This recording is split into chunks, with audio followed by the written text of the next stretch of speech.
Amy GF Girl here. We are baking this morning. We are going to be baking some zucchini bread. I am basing this recipe off of Gluten-Free on a Shoestring. If you don't follow her yet, you should check her out. She's got some great recipes, wonderful baking recipes and tips as well. This recipe is loosely based off of her lemon iced zucchini bread. I am doing without the lemon and I am doing without the icing. So I'm just using the zucchini base for my bread. It is packed full, 2 cups full of grated zucchini, and then instead of doing the lemon aspect of it, I'm instead going to add in 1 cup of dark chocolate chips. Makes it a little more kid-friendly. I'm hoping my kids will eat it, being that it's packed of green stuff, that the chocolate will help a little bit. So let's see how this goes. Okay, so I've got my mixer here. Let me point it downwards for you. I'm going to show you everything that I add into the mixer, and we're going to get going. Okay, so first you're going to do a gluten-free blend. Today I'm using all Bob's Red Mill ingredients. This is their baking flour. I purchased it at Vaughn's. Available here locally, also at Sprouts or Pavilions. Not all baking mixes are treated equal. Remember this, it is very important. There are so many variants in blends. Textures, tastes, the way it rises, everything is completely different when you're baking gluten-free. This is a great 1-to-1 ratio to convert any of your regular baking recipes into a gluten-free. There is a difference between baking flour or just a regular gluten-free flour mix. Sometimes those have different flours, beans, the texture and the taste will be very different. So if you're baking, I would stick to a gluten-free baking flour. I have quite a few variations, my favorites that I tend to use, which will be featured on my blog coming up soon. So make sure to check out there my website, amygfgirl.com, for more baking tips. Today we're going to use this one, okay? It calls for 1 5/8 cup to be exact. So we're going to measure that out. Here we go. And when you are baking gluten-free, it is very important to have exact measurements. As exact as you can. Okay, so we're throwing that in the mixer. Next, we're going to use a product called xanthan gum. When you are baking, make sure that your baking mix does not have it added in. If it does not, then you need to add the xanthan gum. We're going to do 1 teaspoon. Typically, the ratio is 1 cup. You get 1 teaspoon of xanthan gum. Okay, this is a product also by Bob's Red Mill. You're going to add that in. It is a binding agent, basically. It will help your bread stay together and not completely crumble apart as you eat it.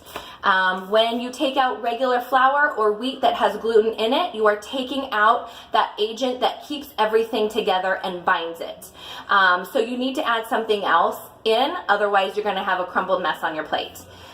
So we've got the flour, we've got the xanthan gum. Next, your choice, cornstarch or potato starch.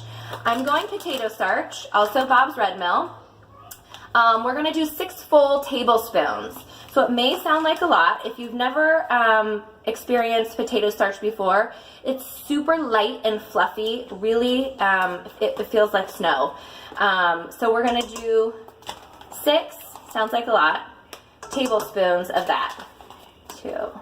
Again, making sure to level off the top so we're exact.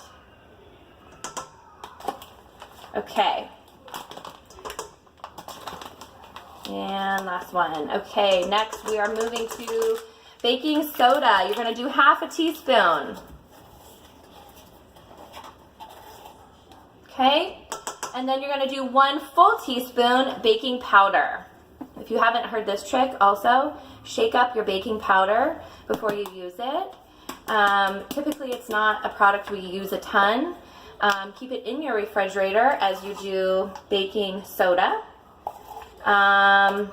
It will settle, believe it or not. So you want to shake it up so that you're mixing it back to life, basically. 1 full teaspoon baking powder. Okay, half a teaspoon salt. I'm using coarse pink Himalayan. I'm just gonna give a little grind. Okay, next, sugar. I am using coconut sugar, high in fiber, really low glycemic. You can bake with it on a 1-to-1 ratio, just as you would with regular refined white sugar. So I'm opting for this instead. It's definitely a healthier choice. Kind of looks like brown sugar in its consistency. You can find it at Sprouts or Vaughn's pavilions here locally in Southern California as well. Okay, so that was 1 cup sugar. I'm going to raise this up and start mixing on low all of the dry ingredients. We're going to let it sift through for a minute. And then we're going to begin to add our wet ingredients. I'm just going to add it as it mixes. We're going to do 2 full eggs.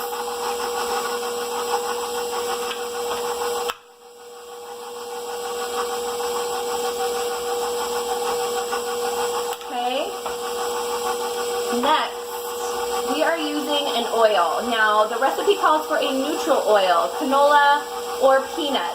I am opting for coconut. I use coconut oil for all of my baking. That is 5 tablespoons worth of melted down coconut oil. Last ingredient is the zucchini. I'm going to make sure that this is mixed together. I'm going to kick it up a little bit.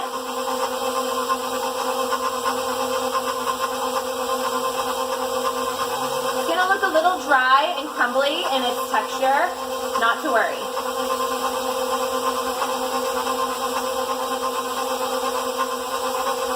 All right, I'm going to turn it back down and lower it to add the zucchini.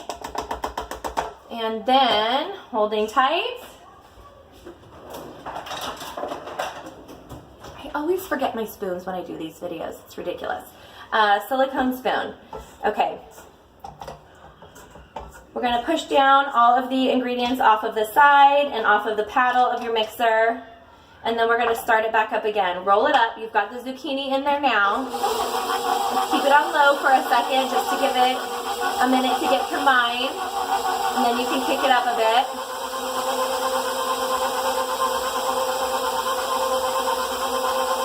Now this is where I make the change in the original recipe. I'm not adding any of the lemon or doing the icing on top of the bread once it's finished baking. So at this point I'm going to go ahead and add my chocolate chips. I would probably only normally do a half of a cup. However, I only had 1 cup left, so I'm just going to go ahead and do it. Just hit the like it that way. Dark chocolate chips. You do have to watch your brands for chocolate to make sure that they are gluten-free as well. Okay, I'm going to point this down in here and show you guys. Okay, it's mixing together really well. Notice that it's not crumbly anymore. Okay, it looks perfect.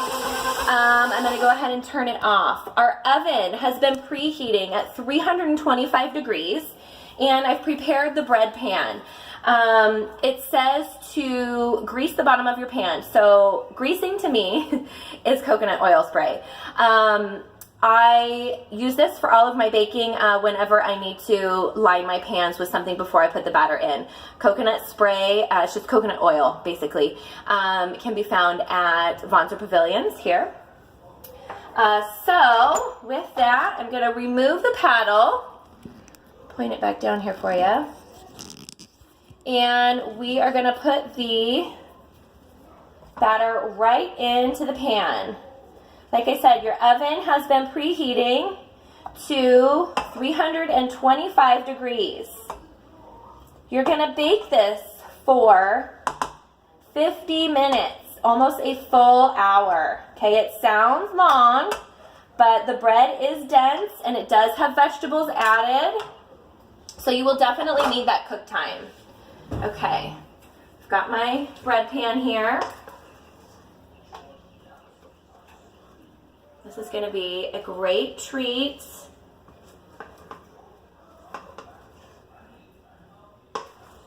For the kiddos after school.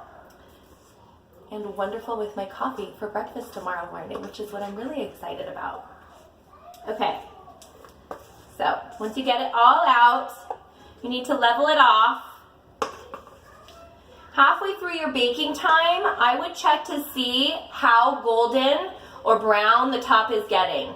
You might want to cover the top with foil if it is getting too brown so that the top doesn't burn. You don't want the top burn and then the middle to be uncooked. Okay. Now, we're gonna level this off. Show you what it looks like. The pan should be about halfway full. It will rise. Sometimes gluten-free items when you're baking don't rise a ton.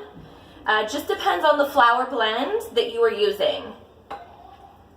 So I will be sure to post a picture of the finished product on my Instagram, AmyGFGirl, and my Facebook, also AmyGFGirl.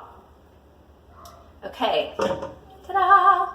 So here we go. This is gonna go in the oven right now for 50 minutes. I hope you enjoyed. Please make it. If you do, it's falling. If you do, leave me a comment on my Facebook or my Instagram. Let me know that you tried it. Let me know if you like it or not. And then maybe sometime this summer, I love to bake with lemon. Lemon bars are one of my favorite things to make gluten-free. And I have a fantastic recipe that my BFF and I came up with. So I will definitely do some lemon over the summer. Until then, I'll see you soon. Bye-bye.